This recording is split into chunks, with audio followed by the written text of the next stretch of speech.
Hello guys, ഇഷ്ടം മാത്രം പുത്തൻ പ്രൊമോ വിശേഷങ്ങളിലേക്ക് എല്ലാവർക്കും സ്വാഗതം. അങ്ങനെ നമ്മുടെ ചിപ്പി മോൾ അവിടെ നിന്നും ഇറങ്ങി പോകുകയാണ്. രണ്ടുപേരുടെ ഫ്ലാറ്റിൽ നിന്നും ഇറങ്ങി പോകുകയാട്ടോ.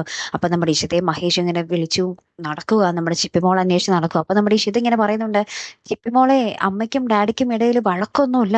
അമ്മ ഡാഡിയോട് ക്ഷമിക്കാൻ തയ്യാറാ. മോൾ നമുക്കിനി ഒരുമിച്ച് ജീവിക്കാം. അമ്മയ്ക്ക് ഡാഡിയോട് സ്നേഹം മാത്രമാണ് എന്നൊക്കെ ഇങ്ങനെ പറയുന്നൊക്കെയുണ്ടേ. അപ്പൊ ലാസ്റ്റ് നമ്മുടെ ചിപ്പി മോൾ ആഹാ എന്നാ ഞാൻ വിജയിച്ചു എന്നുള്ള രീതിയിൽ ഇങ്ങനെ വരവൊക്കെ വരുന്നുണ്ട് കേട്ടോ.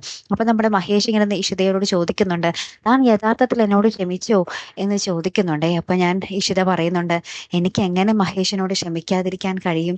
എൻ്റെ ഉള്ളിലെ ഒരു പ്രണയമല്ലേ മഹേഷ് എന്നൊക്കെ പറയുന്നുണ്ട് കേട്ടോ. അപ്പൊ തന്നെ നമ്മുടെ മഹേഷ് നമ്മുടെ ഇഷിതയെ ചേർത്ത് പിടിക്കുന്നുണ്ട്. പിന്നീട് നമ്മുടെ ചിപ്പിമോളും ഒരുമിച്ച് അവരുടെ മഹേഷിന്റെ വീട്ടിലേക്ക് തിരികെ പോകുന്നൊരു ദൃശ്യങ്ങൾ തന്നെയാട്ടോ കൂട്ടുകാരെ നമുക്ക് കാണുവാൻ സാധിക്കുന്നത്. അവിടെ ചെല്ലുമ്പോൾ നമ്മുടെ മഹേഷിന്റെ പെങ്ങൾ കുറച്ച് പ്രശ്നമൊക്കെ ഉണ്ടാക്കുന്നുണ്ട് കേട്ടോ. എന്തായാലും കാത്തിരുന്ന് തന്നെ കാണും. അപ്പൊ അടുത്തൊരു വീഡിയോയുമായി വരുന്നത് വരയ്ക്കും ഗുഡ് ബൈ.